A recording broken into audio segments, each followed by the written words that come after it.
Habrá un acto importante. El presidente de la Comisión de Derechos Humanos, Luis Raúl González, presentará ante el Comité contra la Desaparición Forzada dependiente de la Organización de Naciones Unidas en Ginebra, Suiza, el posicionamiento y la visión del organismo sobre este fenómeno en el país. En reunión privada con el comité, presentará un informe y diagnóstico sobre la desaparición forzada de personas en el país y las acciones que ha realizado Derechos Humanos en relación con los 43 estudiantes de la Normal Rural de Ayotzinapa, desaparecidos entre 26 y 27 de septiembre del 14 en Iguala.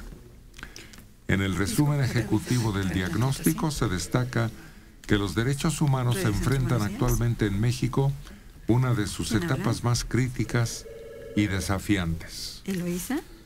Pues, ojalá, me gustaría conocer la posición de la comisión respecto a la solución que ha dado la Procuraduría del caso. ¿Colonia? O sea, ¿realmente piensan que hubo una hoguera de 30 horas con 1000 grados centígrados en un basurero que apenas dejó huella? Pues eso va a exponer allá. Ojalá, sí. Claro que eso va a estar sobre la mesa de discusiones. En México existe un serio problema en materia de desapariciones forzadas. Y esos muchachos fueron víctimas de esta situación. Sí, claro. Y por ejemplo, ¿de veras cree la comisión que los confundieron con un grupo rival? Como si no vivieran en el estado y no supieran quiénes son los de Ayotzinapa. No, hay muchas incongruencias por las que tiene que pronunciarse la Comisión de Derechos Humanos. Pues está en activo y le interesa a Derechos Humanos hacer un buen papel. Y es el único organismo oficial que respalda lo que tú señalas, la incredulidad de lo ocurrido según la Procuraduría General de la República. Pero a ver con quién van a discutir, ¿eh? ¿Quién va a ir del gobierno a tomar nota? Hay una serie de personajes. Lía Limón es una de los que de parte del gobierno y de la Secretaría de Relaciones Exteriores estarán hablando a favor del gobierno y de su análisis. Ojalá cambie algo. Porque en Europa les llama mucho la atención el tema. Les parece muy interesante que suceda una cuestión increíble en un país como México. Pues a ver qué pasa, pero ya por lo pronto ese tema, ese asunto y esas muertes y desapariciones forzadas están en un escenario internacional. Y esto ya pone a nuestro país en el banquillo de los acusados. Exactamente, con la representación de los papás, que también, la verdad es que yo todavía no entiendo muy bien a qué van. Pero, porque hay instituciones que deberían de manejar este asunto, ¿no? Ojalá eso motive para que se solucione. En algo va a servir, de algo va a empujar para que las cosas ya se definan, que eso es lo terrible, que estamos ante una situación, el gobierno dice una cosa, el pueblo no lo cree. Y los afectados en medio, clamando porque todavía tienen la esperanza de que se los regresen vivos, cuando prácticamente eso ya resulta imposible.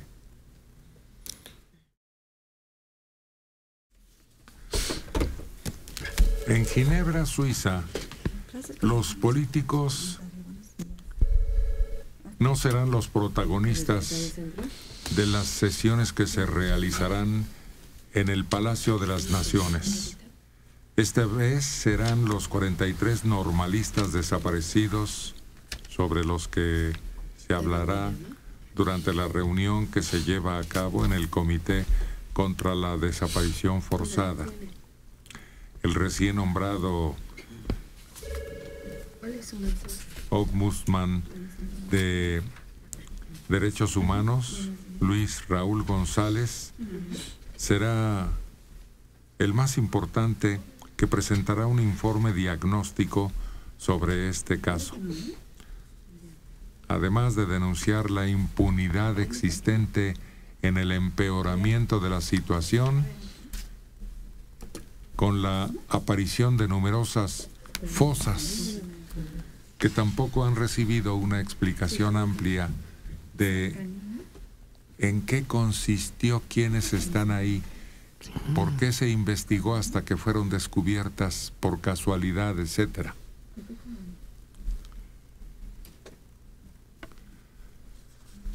Pues estaremos pendientes de lo que se diga, de quién resulte señalado, porque tienen un sistema de pedir explicaciones a los gobiernos incluso. Sí, a ver si vemos un culpable, ¿no? Porque todos dicen el gobierno. Y nadie dice los rojos, los guerreros, el gobernador, el alcalde, el otro partido que estaba en el poder. Vamos haciendo una estructura de todos los involucrados. Un organigrama, como lo hace la policía cuando investiga un caso, que van uniendo con hilitos las fotos de los involucrados hasta hallar al núcleo, de donde partió la... Esa es responsabilidad del gobierno, no el asesinato, sino encontrar a los asesinos y los motivos. ¿Tendría este foro internacional el peso o la autoridad moral para ejercer algún tipo de penalización o de descalificación, salvo su comentario a nivel internacional, o podría ejercer algún tipo de correctivo disciplinario en contra del gobierno de México? Pesa mucho el que en el terreno internacional se haga ese señalamiento. Okay. Por el tipo de foro que es. Claro. Okay. Bueno, pues siendo así, más desprestigio total, ya estamos tan desprestigiados que otro más, ya que... No, pero recuerda que en enero del año pasado era la salvación del país, era un nuevo país con reformas que iban a llevarnos a las cumbres y ahora estamos en el foso, y una condena más del foso, pues va a ser un inversionista más que dice, ay, mejor ahí no voy. Me voy al Perú, al Alto Perú, pues sí, de modo. Pero funcionan de otra manera, nos empiezan a poner atención. Mandan investigadores, mandan reporteros, mandan un montón de gente que empieza a investigar esos detalles que nosotros no podemos ver porque estamos aquí. Y pasa lo que algunos periódicos internacionales reportan y dicen, aquí está esto chueco. Ay, qué feo. Y ellos le pueden hacer preguntas a los funcionarios que aquí no se puede.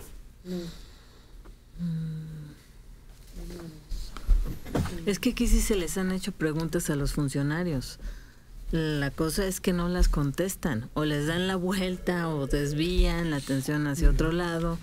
Pero cuando ha estado Murillo Karam, se le ha hecho una rueda de prensa, se ha interrogado, y él nada más se planta en una posición y de ahí ya no lo mueves, ¿no? Tal vez en un foro de este tipo, lo que se podría hacer es tal vez alentar, procurar que se abra otra línea de investigación de algún modo, o porque no tiene otro poder, ¿no? La Comisión de Derechos Humanos. O sea, hemos visto que está al pendiente de lo que sucede y de lo que se viola, pero que tenga una fuerza, digamos, jurídica o de algún tipo para emprender castigo, no lo tiene. Y eso es una de las cosas que también se ha visto que se pueda modificar, que no nada más sea una institución que diga, aquí se está cometiendo un error, sino que de algún modo ya le pueda dar un fin o un seguimiento que ya implique más acción, más hechos, más castigo o alguna otra respuesta, ¿no? Más palpable. No tiene ese poder. Ojalá nunca lo tenga. Exacto. No, ojalá, cuidado. Cuidado con lo que pides, se te puede cumplir, me decían también. Y sobre todo no estamos hablando aquí de derechos humanos, estamos hablando de el informe que va a presentar Derechos Humanos a organizaciones internacionales, que son en las que estamos depositando nuestra confianza para que ellos vean los intrínculis.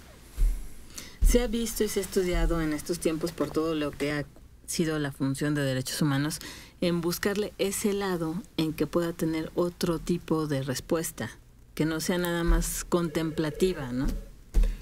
Y sí se ha buscado eso, no es un plan que se vea muy lejano, se ha estado buscando y hay escritos que lo confirman. Lo que sucede es que Derechos Humanos es el que supervisa las acciones de gobierno en contra del ciudadano. Entonces no podría darse una situación así, porque ¿a quién va a castigar? A la Procuraduría, a Gobernación, ¿sí? Es nada encima que Derechos Humanos tiene una función distinta, que además en este país no se ha estado aplicando adecuadamente en una protección adecuada, sino que van a lo que puede, a lo que los pone en la primera plana, pero no resuelve asuntos verdaderamente neurales. Interviniendo. ¿No? Sí. Imagínate, le damos dientes. Claro que hay escritos, claro que lo quieren. Pues les interesa el dinero y el poder. Pues si son esos son virreyes, ¿eh? Pero Dora lo dijo muy bien. ¿Cómo los vamos a poner arriba de la ley? Nada por Es absurdo, es una ridículo. ONG, y además hay que recordar que algunos de sus ínclitos participantes tienen una tendencia religiosa por ahí media dura, y eso le haría una mezcolanza de chile de dulce y de manteca brutal, en donde yo, ONG, te digo a ti, gobierno, estás mal en esto y tu penalización va a ser esta. No, jamás. Nos hemos quejado a lo largo de muchas transmisiones y de muchas notas de que ha defendido a verdaderos asesinos y delincuentes sin poder, teniendo un foro nacional. Ha sido el grito y la inconformidad popular de que ha defendido a criminales. Lo quiero ver con poder y dinero. No, por favor. Lo vemos en este caso. Reaccionó tarde, mal y... No se inadecuado, no sé. Hubo reacciones del público, de la gente, de organizaciones civiles que reaccionaron de manera más interesante, más organizada a nivel mundial. No, Derechos Humanos estaba rascándose la panza mandando investigadores o preparándose para un cambio de presidente. Era eso. Por un presupuesto muy importante. Mayor. Y cuando ven la resonancia del caso es cuando empiezan a hacer presentes. Y vemos que el presidente se va y entonces sí dice, y yo tengo que decirles que todo esto está mal. Sí. Señor, usted ya se va. Tuvo oportunidad de decirlo. No, además, en ningún país las organizaciones de derechos humanos tienen esa facultad, porque serían gobiernos, se convertirían en gobiernos paralelos que finalmente pueden provocar una crisis interna en un país. Entonces, no se les pueden dar esas facultades. El ombudsman en Suecia sí tiene esas facultades. Qué bueno que están en Suecia. Al presidente, al primer ministro. No hay la corrupción, ni el grado de impunidad, ni la sangre ha corrido por sus calles como ha corrido aquí. Y es a prueba de balas la moral del señor. Estás hablando de un país donde un hombre le encuentran $22,000 y dice, perdón, los agarré porque necesitaba, ahí está mi renuncia. Estás hablando de un país donde eso no se da, por favor.